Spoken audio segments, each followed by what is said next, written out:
Gubernur Jawa Timur Kofifa Indar Parawansa mengaku telah berkomunikasi dengan sejumlah partai politik, namun masih menunggu arahan PBNU untuk keputusan politiknya. Lalu seperti apa langkah Kofifa di persaingan nama bakal cawapres dan potensi menarik suara di Jawa Timur?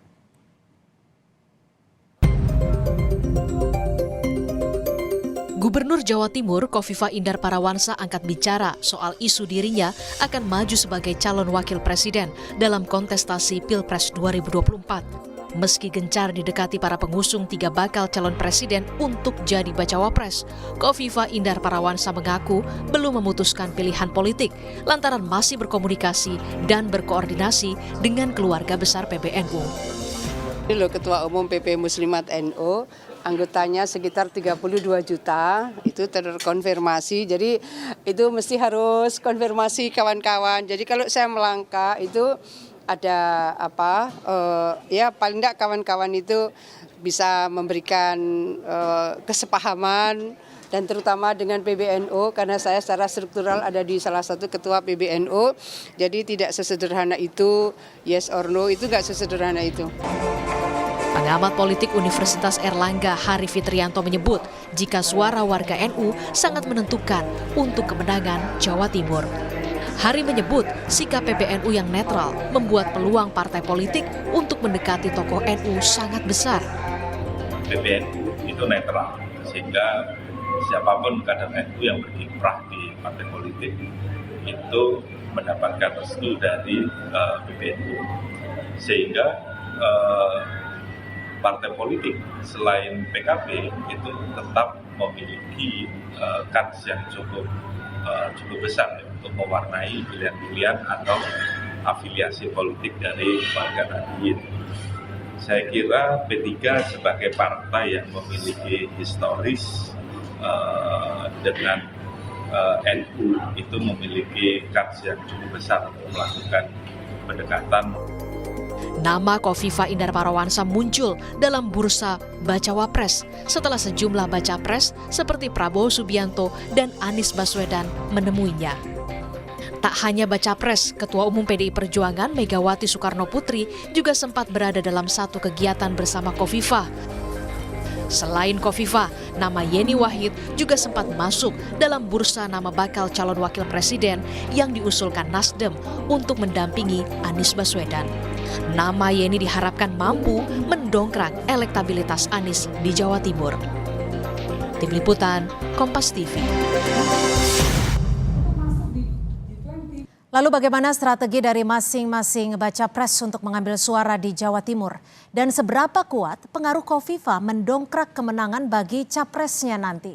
Sudah bergabung bersama kami di Kompas Petang Direktur Eksekutif Indikator Politik Mas Burhanuddin Muhtadi, Ketua DPP P3 Pak Ahmad Baidowi dan juga juru bicara tim pemenangan Prabowo Subianto Bang Andre Rosiade. Terima kasih sudah bergabung bersama kami di Kompas Petang. Terima kasih. Ya, saya akan ke selamat sore.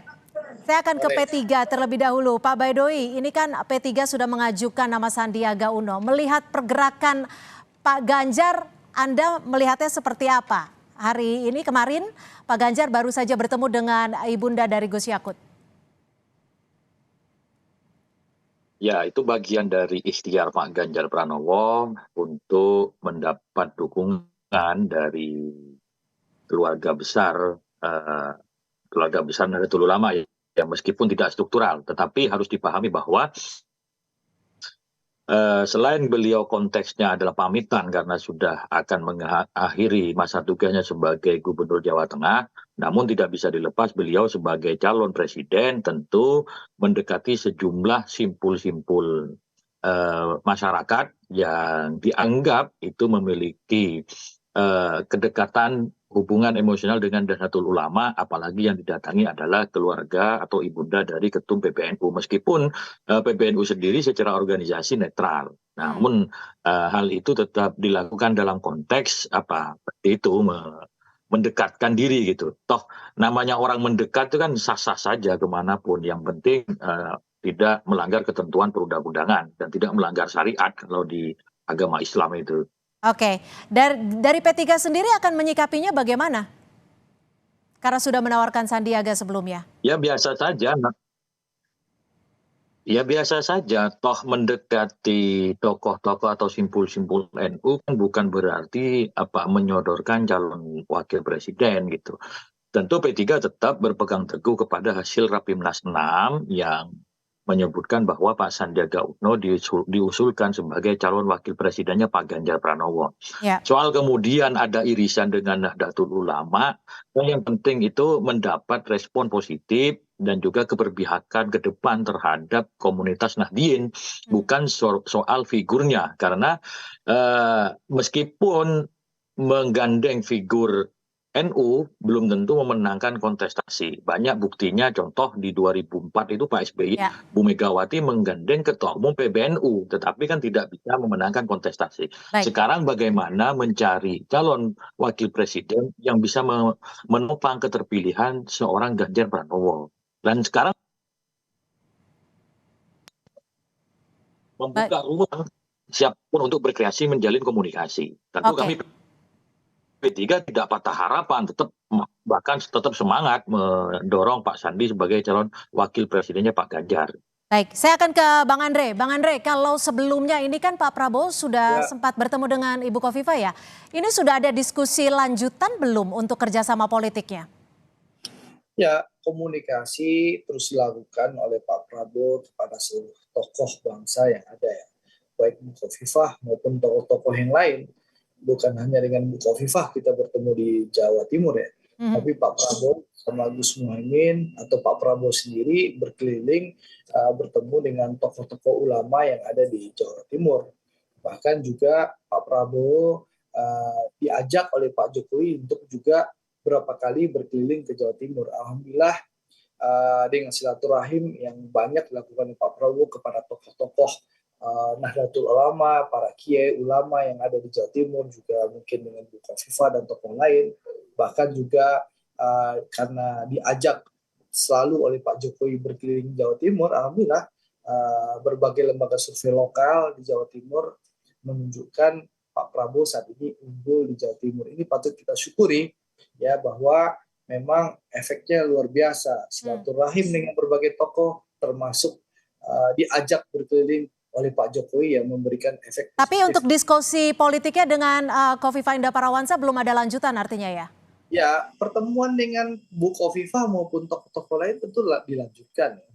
Baik oleh Pak Prabowo maupun oleh pimpinan Partai Gerindra yang lain. Silaturahim terus dijaga, silaturahim terus dilakukan gitu loh. Tapi sekali lagi saya ingin tegaskan bahwa kami Partai Gerindra sudah punya kontrak politik dengan PKB.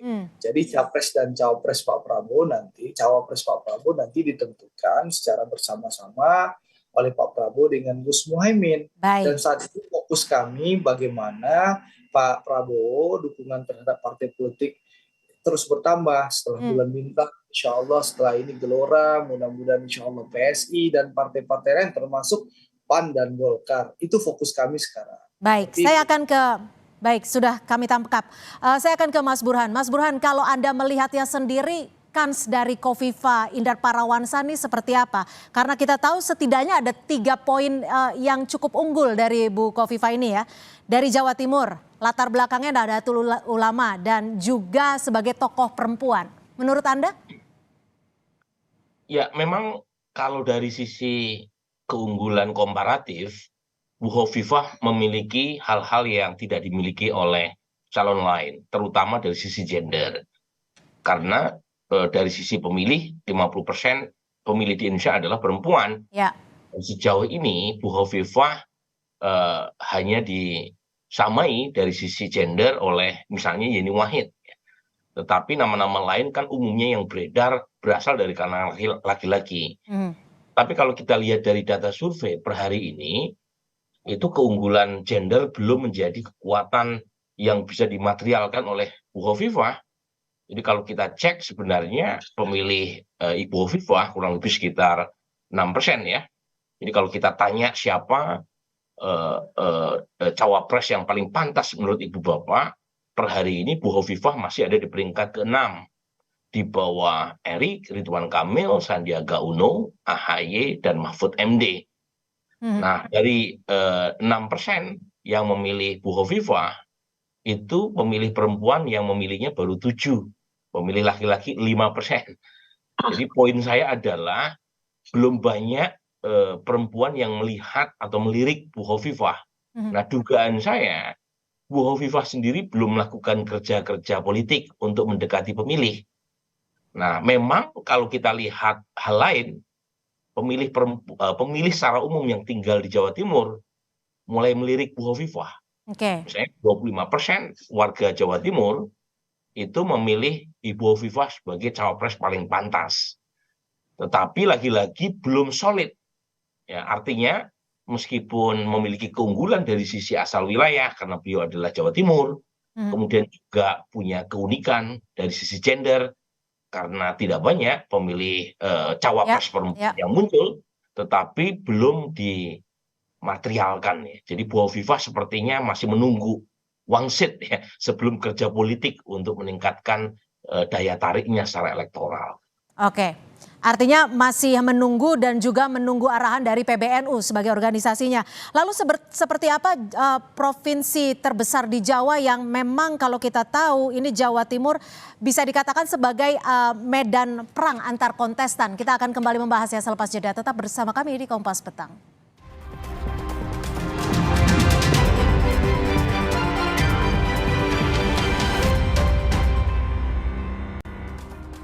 Terima kasih Anda masih bersama kami di Kompas Petang dan kita masih membahas terkait dengan kans dari Khofifah Indar Parawansa untuk di bursa Bacawa Pres. Saya akan ke Pak Badowi. Pak Badowi, kalau Anda sendiri di koalisi ini siapa lagi kira-kira yang menjadi radar untuk mendampingi Ganjar Pranowo? Ya, kalau dari P3 masih Pak Sandiaga Uno ya. Tadi kalau disebut-sebut nama Bu Hovifah, peluang itu ada tetapi kecil. Kenapa? Karena kita juga berbasis survei dan realitas di lapangan. Karena kalau bicara tokoh NU di Jawa Timur itu tidak hanya Hovifah, ada Mahfud MD, ada Sekjen PBNU Saifullah Yusuf, dan mereka memiliki pengaruh yang kuat juga di Jawa Timur. Kalau merujuk hasil survei yang dilakukan oleh indikator politik bahwa pemilih Khofifah itu baru 6%. Ini kontraproduktif dengan jamaah muslimat NU yang dalam video yang lalu Bu Khofifah menyebut bahwa 32 juta massa muslimat NU. 32 juta itu melebihi 10% jumlah penduduk Indonesia. Kalau hanya dipilih 6% berarti tidak semua pemilih muslimat itu memilih Bu Khofifah. Mungkin banyak faktor karena Bu Khofifah hari ini belum tegas sikapnya dan juga belum tegas juga dia mau dengan siapa. Yang saya tahu Bu Hovifah fokusnya masih menyelesaikan masa jabatan sebagai gubernur. Nah, ketika tadi untuk Jawa Timur Bu Hovifah mencapai 25%, saya kira masih kecil itu untuk konteks Jawa Timur. Karena apa? Jumlah pemilih Bu Hovifah di 2018 kemarin ketika pilkada itu lebih dari 25%. Artinya apa? Konsolidasi di Jawa Timur untuk mengusung Hovifah sebagai bakal calon wakil presiden itu belum terlalu masif. Maka P3 tetap konsisten bahwa hasil Rapimnas 6 kami memutuskan Pak Sandiaga Uno sebagai bakal calon wakil presidennya Pak Ganjar gitu. Tapi kalau kemarin Bu Mega juga sempat bertemu dalam suatu acara dan juga didampingi oleh Bu Khofifah sendiri, bagaimana? Ya biasa saja, Pak Sandi juga pernah bertemu Bu Mega dalam satu kesempatan di Bali, pernah ketemu dengan Pak Ganjar di tempat lain. Ya itu biasa aja, namanya proses politik. Toh sampai hari ini belum ada cawapres yang definitif. Soal peluang ya boleh-boleh saja semua tokoh dimunculkan ataupun dipublikasikan. Tetapi sekali lagi mengenai calon wakil presiden itu ranahnya para ketua umum partai, yang tentu aspek pertama yang dilihat adalah elektabilitasnya, bagaimana menopang kekuatan Pak Ganjar sebagai calon presiden. Termasuk juga modal sosialnya seperti apa. Jadi masih melihat dari elektabilitas itu sendiri ya Pak Badowi. Saya ke Bang Andre. Bang Andre, kalau kita melihat kedua pilpres sebelumnya ini kan Pak Prabowo bisa dikatakan kalah di Jawa Timur. Kalau menurut Anda sendiri, apakah figur Khofifah ini bisa mendongkrak elektabilitas Pak Prabowo nantinya? Ya, tentu pelajaran bagi kami di pengalaman 2014 dan 2019 di mana Pak Prabowo tertinggal dengan Pak Jokowi ya, ini tentu menjadi pelajaran paling besar bagi kami. Salah satu strateginya untuk menutup kekurangan itu kita berkoalisi dengan PKB. Itu yang pertama ya, karena kita tahu PKB adalah representatif suara Nahdliyin banyak di PKB. Mohon maaf ya, Wi, selain P3 tentunya gitu loh. Yang kedua tentu ya Pak Prabowo begitu banyak sekarang secara rutin dan berkala untuk bersilaturahim dengan seluruh ulama dan kiai-kiai yang ada di Jawa Timur. Dan tadi saya jelaskan, bukan hanya silaturahim dengan para kiai dan tokoh ulama di Jawa Timur, Pak Prabowo juga silaturahim dengan Bu Khofifah. Dan juga pimpinan Partai Gerindra juga silaturahim secara rutin dan berkala dengan Bu Khofifah. Lalu juga Pak Prabowo mendampingi Pak Jokowi secara berkala dan rutin juga berkeliling di berbagai daerah di Jawa Timur. Dan alhamdulillah ini yang mendongkrak suara Pak Prabowo. Nah, untuk sekali lagi, apakah Bu Khofifah bisa cawapres Pak Prabowo? Ya, tentu sekali lagi tergantung dengan kesepakatan teman-teman koalisi, terutama PKB. Karena memang faktanya kami berkoalisi dengan PKB. Dan PKB sampai detik ini saya bicara, hanya mengusung dan mengusulkan satu nama, yaitu Gus Muhaimin. Nah, tapi tentu kita berharap Bu Khofifah bersama-sama dengan Pak Prabowo, apakah nanti bisa menjadi cawapres Pak Prabowo atau bisa saja menjadi tim pemenangan Pak Prabowo. Agar bisa membantu mendongkrak elektabilitas, gitu ya Bang Andre ya. Tentu sekali lagi kunci kemenangan kami tentu di Partai Gerindra dan seluruh pendukung Pak Prabowo tentu berkeinginan memenangkan Pak Prabowo di Jawa Timur. Memang saya ke itu adalah Jawa Timur karena kemungkinan Jawa Barat bisa kami menangkan, di Jawa Tengah mungkin kami bersaing ketat dengan Mas Ganjar. Kunci kemenangannya adalah memenangkan Jawa Timur. Seperti itu.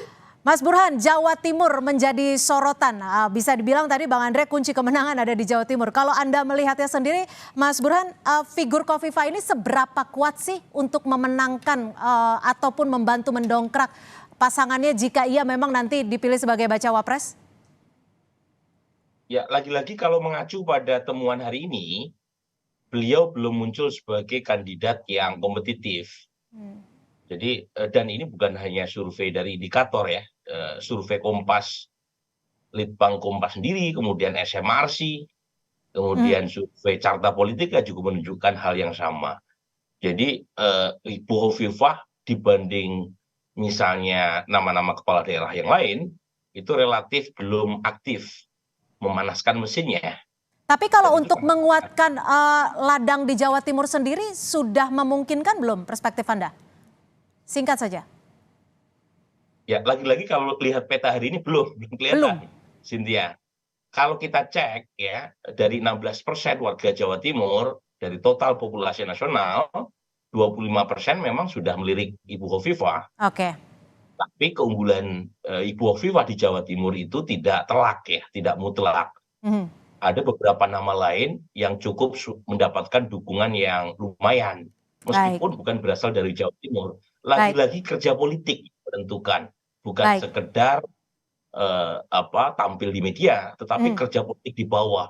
Kalau misalnya Ibu Khofifah ingin menaikkan elektabilitas. Kami sudah cukup menangkap, artinya kerja politik tetap diperlukan, tapi segalanya masih cair, apalagi Bu Khofifah juga sudah menyebutkan bahwa masih menunggu arahan dari para kiai dan juga dari PBNU. Terima kasih Mas Burhanuddin Muhtadi, Direktur Eksekutif Indikator Politik, sudah bergabung bersama kami di Kompas Petang, dan juga Pak Ahmad Baidowi, Ketua DPP P3, dan juga Bang Andre Rosiade, politisi Partai Gerindra yang juga juru bicara tim pemenangan Prabowo Subianto, sudah bergabung bersama kami di Kompas Petang. Selamat sore.